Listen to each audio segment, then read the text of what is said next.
Good morning, everyone. So glad you're here this morning. We begin our time together in song. We will be singing Morning Has Come by Jason Shelton to welcome in this beautiful new day. Please mute your microphones and sing as energetically as you like. Here we go.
Good morning and welcome to the Unitarian Universalist Congregation of Gwinnett. My name is Jan Taddeo. My pronouns are she, her, and hers. It is my great pleasure and a distinct privilege to serve our faith as the minister of this congregation. I am so glad we can be together today in this way, in any way that we can be together during this difficult time in our world. If you have a chalice at home to light in a few minutes, please make sure you have it ready while I offer these words of welcome. We arrive from many places and many life experiences as we gather to recall our true selves, to reflect on the meaning of our lives, and to explore questions of ultimacy together. If you are here for the first time or the 1,000th time, you are welcome here. If you believe in many gods, a god, a goddess, no gods, and you're just not sure, you are welcome here. If you are gay, straight, bisexual, asexual, transsexual, pansexual, transgender, cisgender, or still trying to figure it out, you are welcome here. If you are covered in tattoos or you are blank canvas, you are welcome here.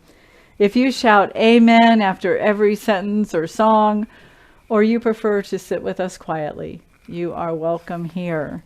If you come sober, addicted, somewhere in between, you are welcome here. If you are grieving, or if you are celebrating, you are welcome here. Your whole self, all that you were, all that you are, all that you long to be, is welcome here. And you are just where you should be, in a room full of compassionate and thoughtful Unitarian Universalists ready to meet you where you are. You are home. If you are a newcomer with us for the first time today, I hope that you will indeed find your spiritual home here with us. We are becoming a radically welcoming sanctuary in a green space. We foster spiritual growth as we joyfully nurture connections and community within our walls and beyond. If this is your first time here, I encourage you to join us many, many times to experience the full flavor of this congregation and this faith tradition. Every Sunday is a little different and a little the same. So we have some ritual that we share, but also we get new ideas and new voices every week. Come, be curious, courageous, and compassionate with us. Thank you for being here. And now let us take a deep breath and bring our full selves into this precious time we have set aside this week to be together.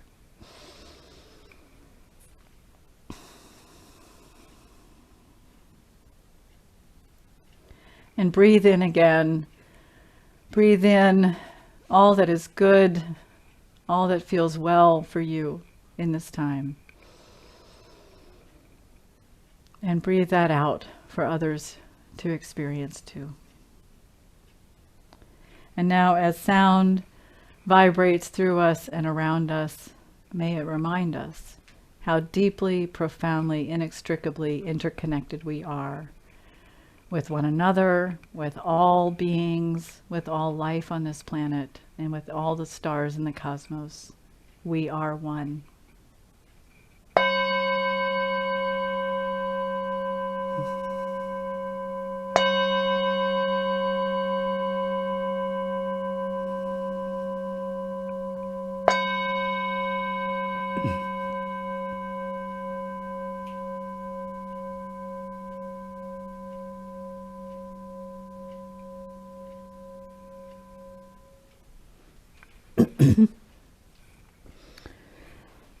Our opening words this morning are called "The Healing in Freedom" by Gretchen Haley.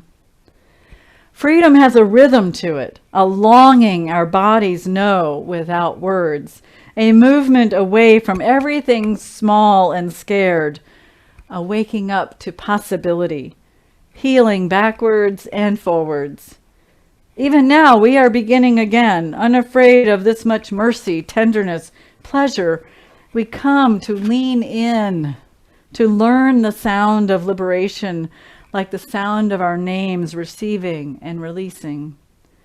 We come to be free for more than ourselves, to call love the greatest liberty, to sing of loyalty, courage, and kindness, to remember we are all doing the best we can. Despair hasn't gotten us yet, nor overwhelm, which is a kind of miracle, surrounded as we are by this much beauty. Come, let us worship together. And now, do you have your chalices ready? As we light our congregational candle, please light yours with me to these words from Jess Reynolds called "Light the Candle."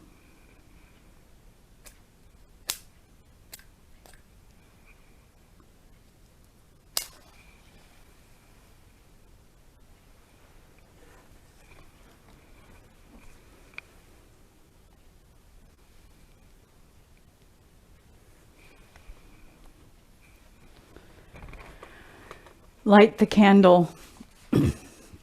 Cup your hands around the flame and listen as it whispers. What does it say to your warm and weathered palms? How closely can you listen without flinching? How quietly can you wait for the questions? Light the candle. Breathe against the flame and watch it ripple.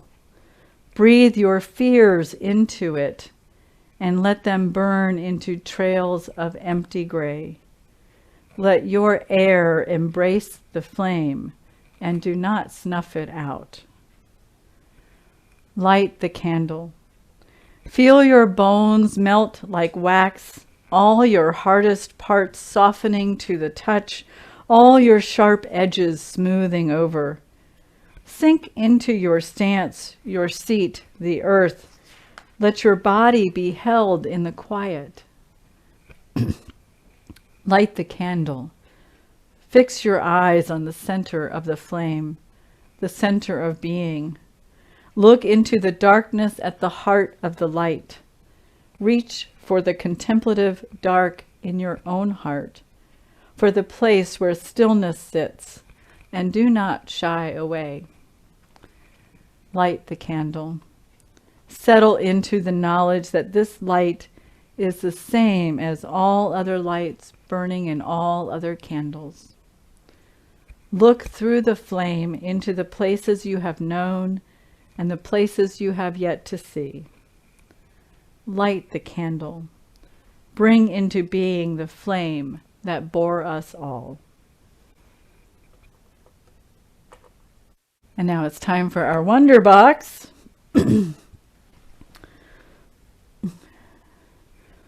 So I hope you're, like me, curious about what's in our Wonder Box. Are we ready to open it? All right. Whoa. There's a lot of stuff in here. Let's see. Here is a chalice. Here is a heart.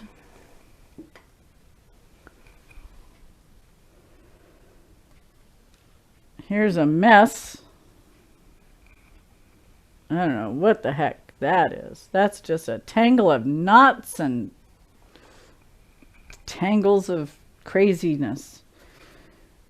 And this looks like maybe somebody took some of those tangles and tried to make some order out of them. Come on, stand up. There you go. Okay. Well, I'm going to talk a little bit about tangles and knots for a moment. This is a huge bundle of yarn that is actually yarn that I've collected little pieces from prayer shawls I've made over the last 20 years that I just wanted to keep the remnants of because they feel like they still hold a lot of prayers in them. But I'm not sure anyone can untangle that. Actually, we do have a member in the congregation who can untangle this. LaDonna. I gave her a huge bag of knotted yarn and she untangled that mess in no time. And from that, she created some gifts for people. It was really lovely. So, you know, knots, which is what's in a tangle, is knots. Knots can be really useful if you're boating or rock climbing, camping, putting up a hammock or a tire swing. But knots are also a way of describing the feeling we have inside when things aren't going well. Some people will say, it feels like there's a knot in my stomach. Maybe we got in an argument with someone, or frustrated with an assignment for school or work or project at home. Maybe your heart feels broken, and maybe your heart feels tied in knots or like it's just a mess.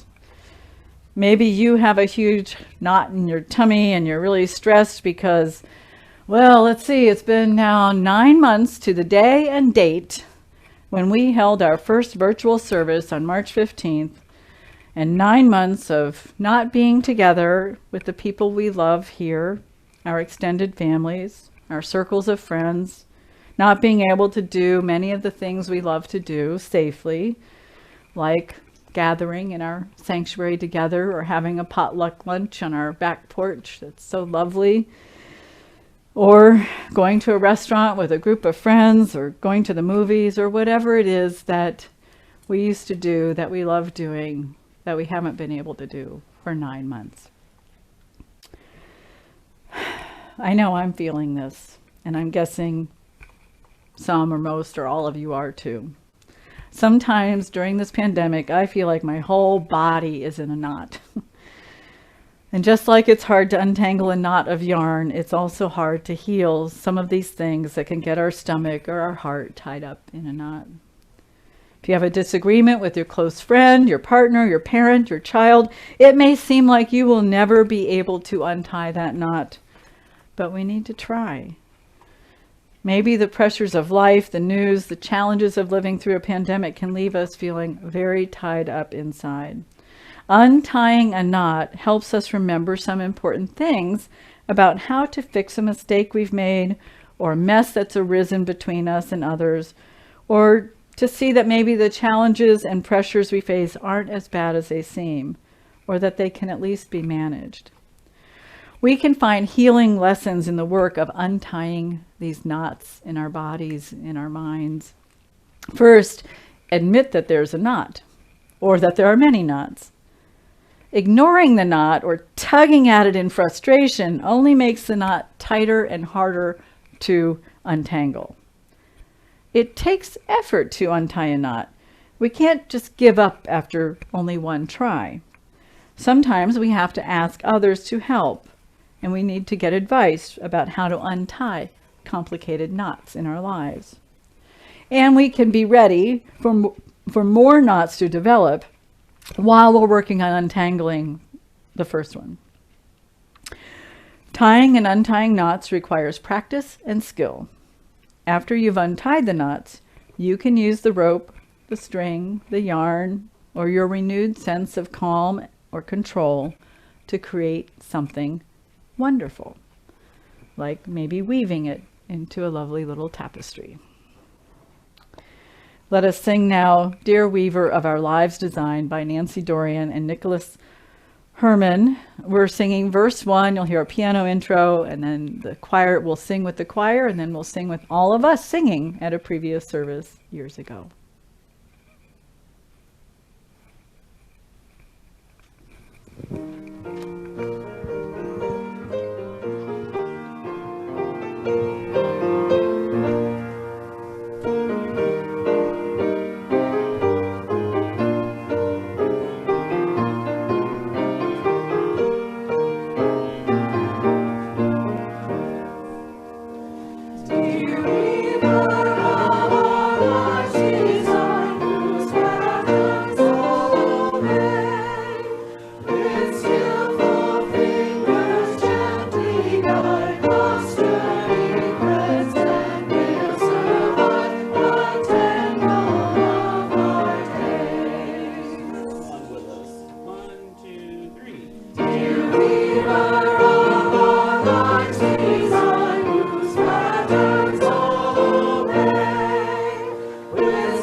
Share with you this morning the story of our flaming chalice, the symbol of Unitarian Universalism, as written by Noreen Kimball. The Healing Cup, the story of the flaming chalice. Many Unitarian Universalist churches and fellowships start their worship service on Sunday morning by lighting a flame inside a chalice, just like we do. This flaming chalice is a symbol for Unitarian Universalists, just as the cross and the Star of David are symbols for other religious groups. The story of how the flaming chalice became our symbol is an interesting one, and it begins during the Second World War. During that war, a lot of people living in Eastern Europe, Unitarians, Jews, and others, were in danger of being put in prison or killed by Nazi soldiers. A group of Unitarians came together in Boston, Massachusetts, to form the Unitarian Service Committee, and their plan was to help the people in danger from the Nazis. The director of the service committee was the Unitarian minister Charles Joy. Reverend Joy had an office in Portugal, so he would be near the people he wanted to help. He was in charge of a whole secret group of agents and messengers who worked hard trying to find safe routes for people to escape. Reverend Joy and his assistants often needed to ask governments and other organizations for their help to save people who were in danger. They would send messages to anyone in government who might give them money, transportation, or a safe route. Because they were a new organization, though, not very many people had heard of them. This made it much harder for Reverend Joy and the people in the Unitarian Service Committee to get the help they needed. In those days during the war, when danger was everywhere, lots of people were running away from their own countries. Often, people who were escaping and people who wanted to help didn't speak the same language. Reverend Joy decided it would be much better if the service committee had an official symbol or picture to help identify its members. With a picture or symbol, it wouldn't matter if people couldn't read the language. It looked like Reverend Joy would need to find an artist. he went to a very talented man named Hans Deutsch for help. Deutsch had escaped from the Nazis in Paris, France, where he was in danger because he drew cartoons showing people how evil the Nazis were. Reverend Joy asked Deutsch to create a symbol to print on service committee papers to make them look important. He wanted the symbol to impress governments and police who had the power to help move people to safety. For his drawing, Deutsch borrowed an old symbol of strength and freedom from Czechoslovakia, a chalice with a flame. Reverend Joy wrote to his friends in Boston that the new symbol seemed to show the real spirit of the Unitarian religion. It showed a chalice or cup that was used for giving a healing drink to others. And it showed a flame on top of the chalice, because a flame was often used to represent a spirit of helpfulness and sacrifice. And so the flaming chalice became the official symbol of the Unitarian Service Committee. Many years later, the flaming chalice became the symbol of Unitarian Universalist groups all over the world. By the early 1970s, enough Unitarian Universalists had heard the story of the flaming chalice symbol that they began to light a flaming chalice as part of the worship service in their churches. Over the years, this practice has spread over most of the United States and Canada. What does it mean to have a symbol like this? Well, one thing it means is that whenever you see a flaming chalice, you know that there are Unitarians and Universalists nearby. Having a symbol also can remind you of what's most important to you, and sometimes a reminder can make a very big difference. One very old woman told how the flaming chalice of her homeland, Czechoslovakia, helped her while she was in a Nazi prison camp. Printed under the picture of the Czech flaming chalice was the motto, Pravda zvítězí, which means in English, truth overcomes, or truth prevails. Every single morning in that terrible camp, the old woman said, she traced a picture of a flaming chalice in the sand with her finger. Then she wrote the motto underneath it. It gave me the strength to live each day, she said. Whenever she drew the chalice in the dirt, she was reminded that someday the world would remember the important truth that every single person is important and should be free to think and believe as he or she chooses. When we see people light the chalice at the beginning of our service every Sunday, we can enjoy it because it's a lovely thing to do. But we can also remember the story of the flaming chalice and the strength it has given people for hundreds of years. We use it to let others know that Unitarian Universalists believe in helping people.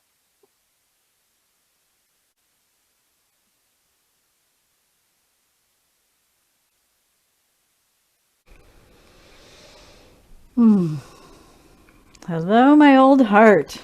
Hello, heart. My heart that's been broken and broken and broken over almost 60 years of life. But despair and overwhelm will not win. They will not win. Sometimes our bodies get into these knots and tangles of overwhelm, despair, heartache, heartbreak, all kinds of things can get us all wrapped up in knots, right? I mean, who here has never had disappointment or pain or failures? I hope we all have, because that's the human condition. And while I hope that none of them break you or break your heart to where it can't be repaired, or breaks your heart to a point where you build a stone wall around it, I hope that doesn't happen to you, but that you can build up the resilience with the pain and the failures and the heartaches, the anger, the frustration, all the things that tie us up in knots. And how do these knots get in there? How does this happen? Sometimes it's just the heartbreak of a broken relationship, whether it's with someone in your family or a loved one, a friend. There's all ways that relationships can cause heartache for us. And often we can work our way through untangling those things in relationships. Sometimes we need to get a little help or advice, but often we can untangle those things. And when we can't, when the relationship can't move forward in the way it was or in a new way, then we have other ways to move on and to build up a new way of using our heart rather than hiding it away, allowing it to be open again. Sometimes we get tangled up in knots because our minds are these amazing machines that can imagine all kinds of things that may or may not be real, or may or may not be within our control, or just things that we worry about. And maybe we worry too much. And we've talked about worry a bit during this time of pandemic. Our chalice lighting words remind us to be patient, to listen, to look, to breathe, to feel. If you've ever had to untangle a mess like this, you know that the place to start is to find an end. Find some, I've got lucky. I found an end right away. I didn't set that up. I got lucky. Find the end, and then you have to kind of follow it through, and maybe you have to find another end and follow that one through. But if you tug and you pull and you just get crazy with it, it's just going to get more tangled. So it takes patience. It takes intention to untie it. And when it's all untangled, what will you make of it? Whether it's your heart, your body, when you've untangled all the emotions, what will you make with that? What beauty and joy and compassion and love will you generate in the world when you've worked through your own tangles?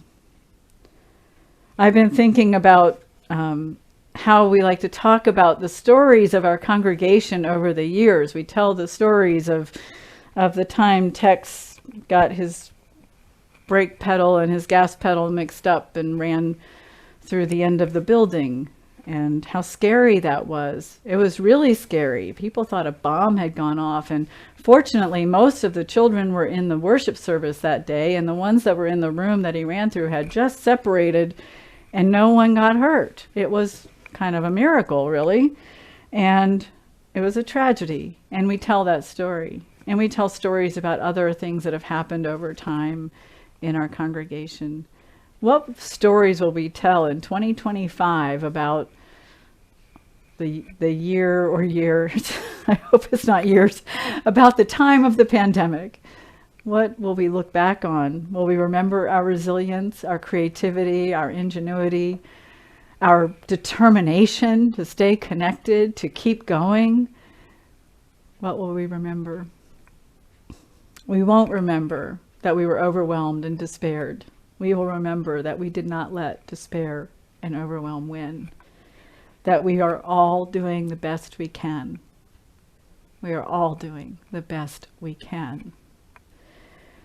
And we'll remember that we didn't lock our hearts into a stone cavern.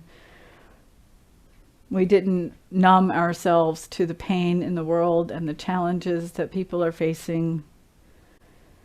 And yes, there's brokenness and there's hardship and there's so much in this. There's death and there's sickness, and there are people who have lost jobs and have economic challenges now. And there's people whose houses got trees on them during the storm because climate change is still raging and storms are increasing. But we'll remember that in these broken places, we mend. And I'm reminded of the Japanese art of kintsugi, where they take a broken piece of pottery and repair it with gold.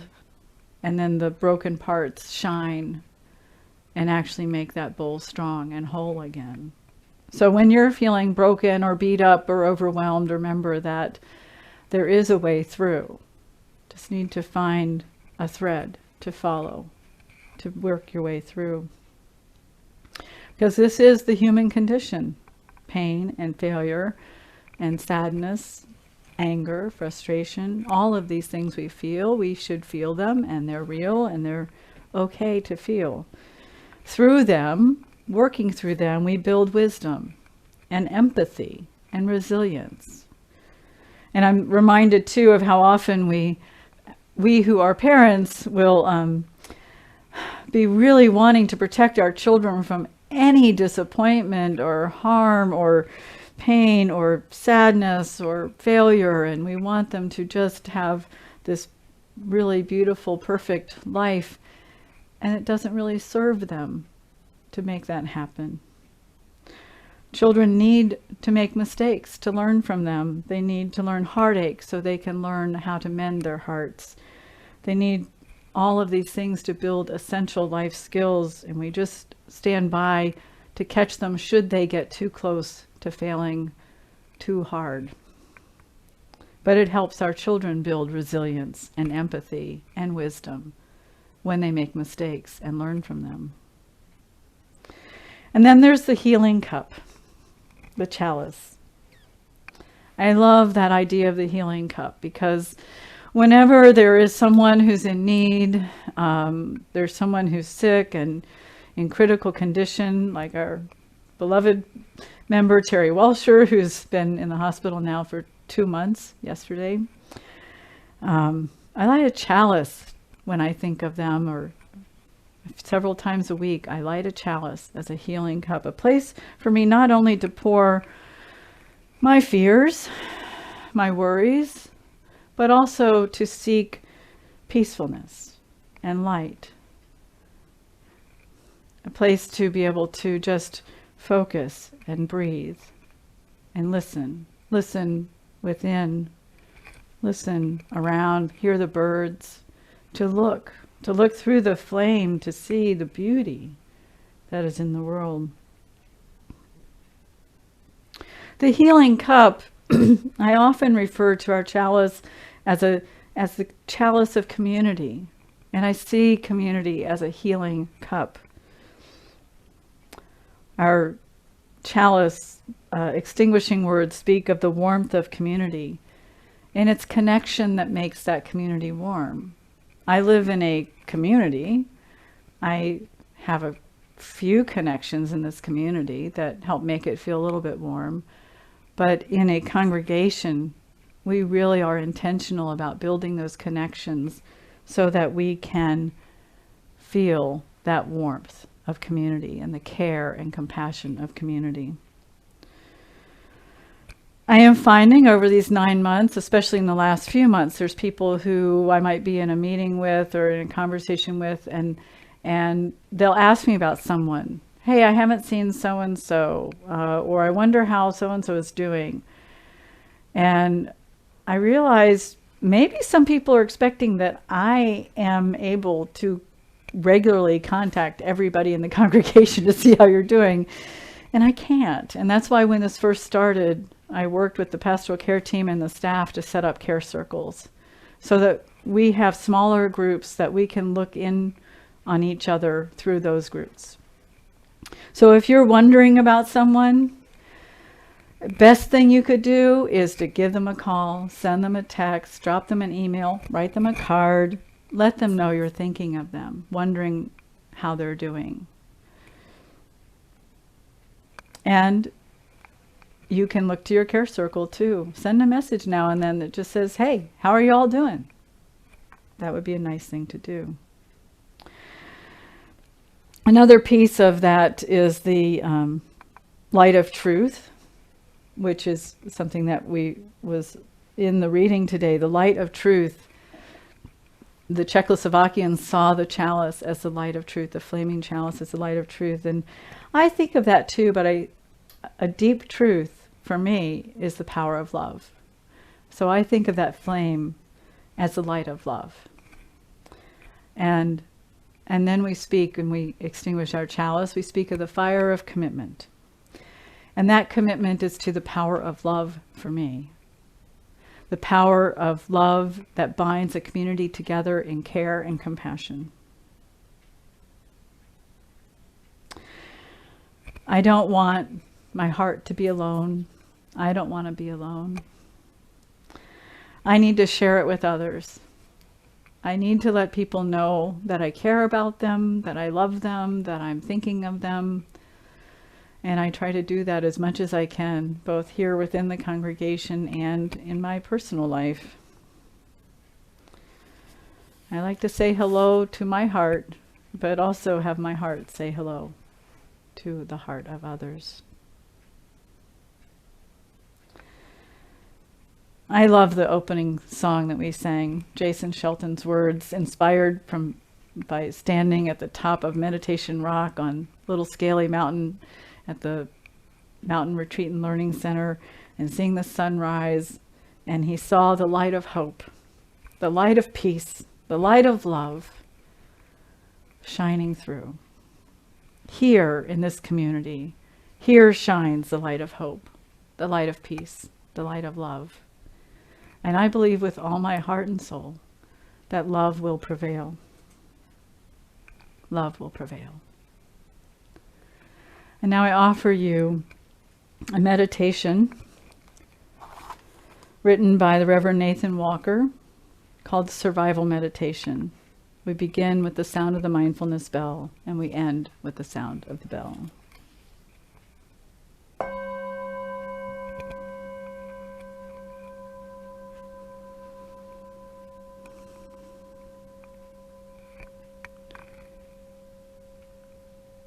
Breathing in, I am aware of my pain. Breathing out, I am aware that I am not my pain. Breathing in, I am aware of my past. Breathing out, I am aware that I am not my past. Breathing in, I am aware of my anger. Breathing out, I am aware that I am not my anger. Breathing in, I am aware of my despair. Breathing out, I am aware that I am not my despair. Breathing in, I am aware of peace. Breathing out, I am aware that I am worthy of peace. Breathing in, I am aware of love. Breathing out, I am aware that I am worthy of love. Breathing in, I am aware of joy. Breathing out, I am aware that I am an agent of joy. Breathing in, I am aware of hope. Breathing out, I am aware that I am an agent of hope. Breathing in, I am aware.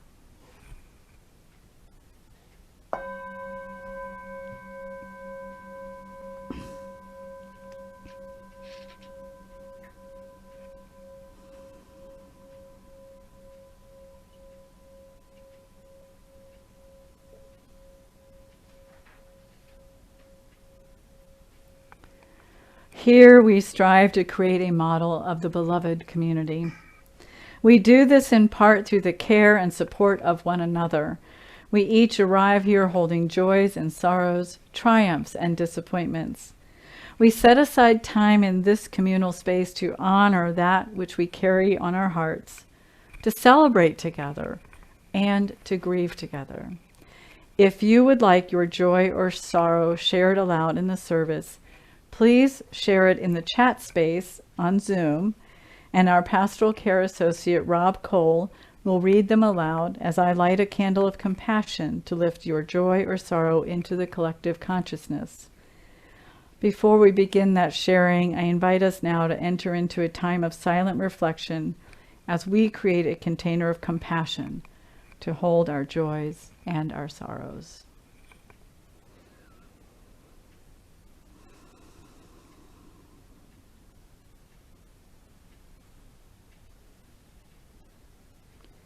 Into this container, we offer that which is most on our hearts to share with this beloved and supportive community.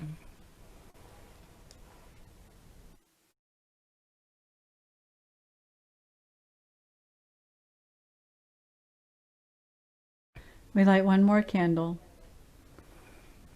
for those joys and those sorrows held in the silent sanctuary of the heart.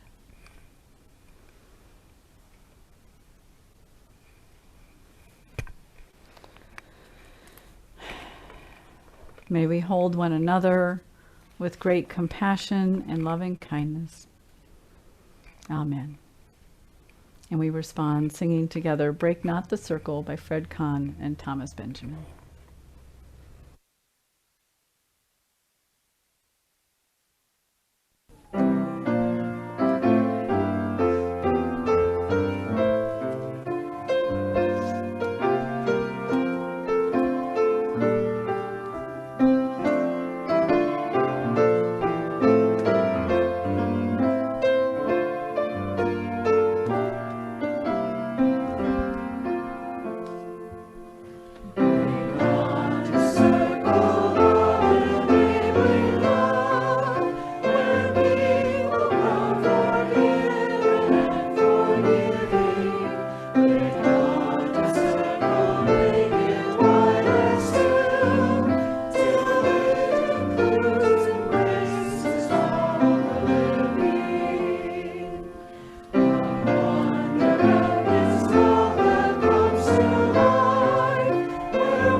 Our congregation is committed to creating a more compassionate world. To this end, each quarter we split our plate collection with an organization selected by our Give Away the Plate committee from those organizations nominated by people in the congregation, and they are in need of nominations, so please make a recommendation for an organization for us to support next year.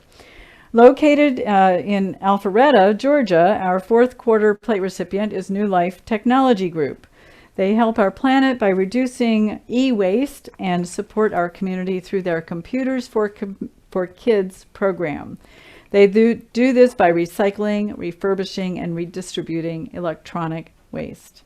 They work with businesses, schools, faith communities, nonprofits, and neighborhoods to help keep electronics out of landfills and donate them back to the community.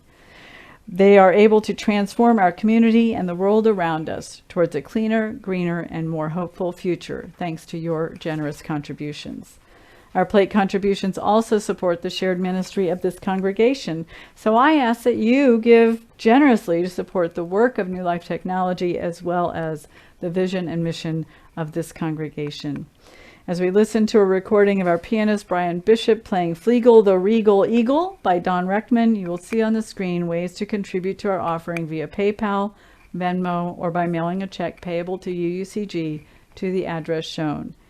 If you are worshiping with us for the first time, your presence here today with us is a wonderful, generous gift. You may choose to let the plate pass if you like. The offering will now be most gratefully received.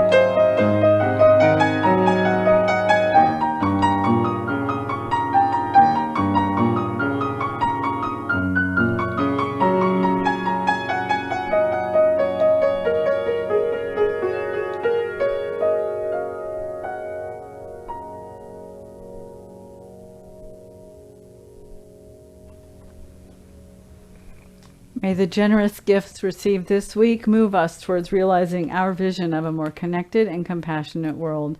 I'm grateful to Rob Cole and Christiana McQuain for their parts in our service today. Also to Christiana for managing our Zoom room, and Russ Taddeo for running video and sound. Now is the time for our call to connection. Please seek ways to connect between Sundays. If you are new to the congregation, you can text welcoming to the number shown on the screen and receive a few texts and emails for just a few weeks to guide you in connecting with activities in our congregation.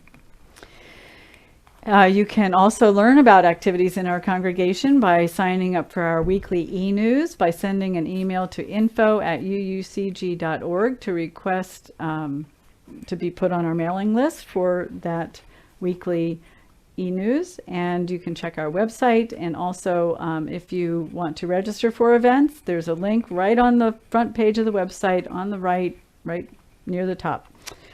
Says register for events. Just click anywhere in that and you can see what kinds of things are being offered and sign up. Actually today we are offering our UU 101 visitor orientation for those who are new to the congregation and new to Unitarian Universalism. If you're not new to Unitarian Universalism, we still like you to go to 101 so you can learn more about our congregation and connect with other people.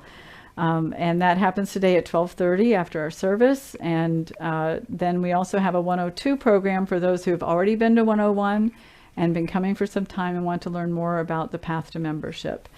We'll offer both of these again on December 20th, and we are exploring a new program that will begin in 2021, another way for us to engage with people coming in that will we're excited about it. So that's just a teaser. More about that later. For now, we're doing this. So please join us today if you can.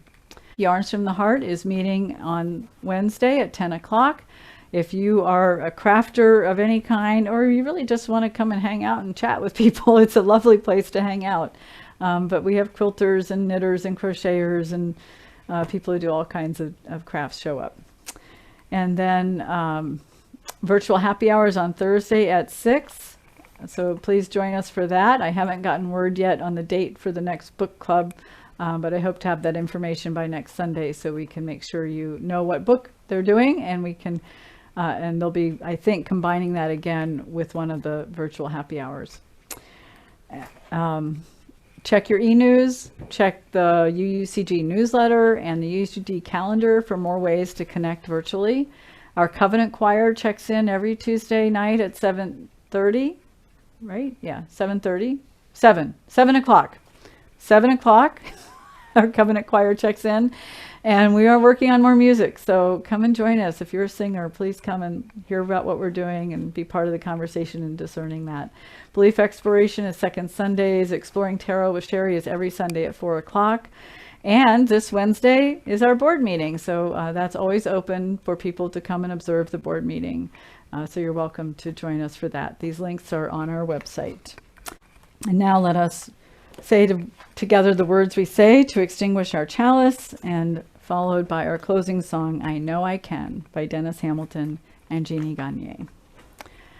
We extinguish this flame, but not the light of truth, the warmth of community, or the fire of commitment. These we carry in our hearts until we are together again. Amen.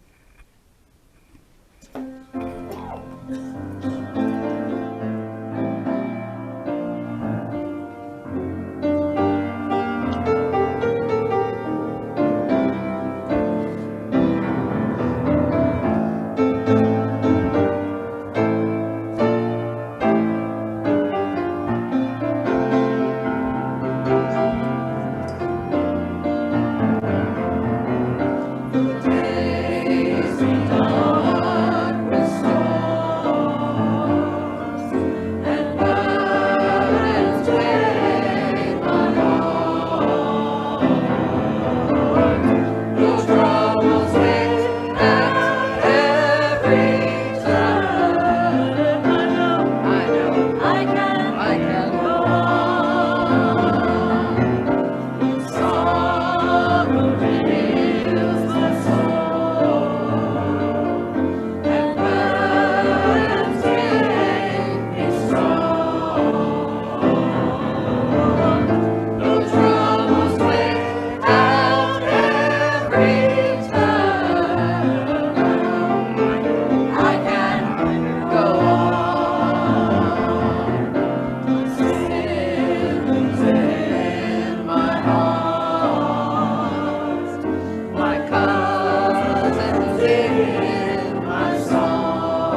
we will go on. Our service has ended, and now our service to one another and the circle of life continues. May we go forth with renewed commitment to alleviate suffering, build bridges, and nurture community. Be well, be safe, and see you next week when we will have some guests joining us from another congregation. Excited about that.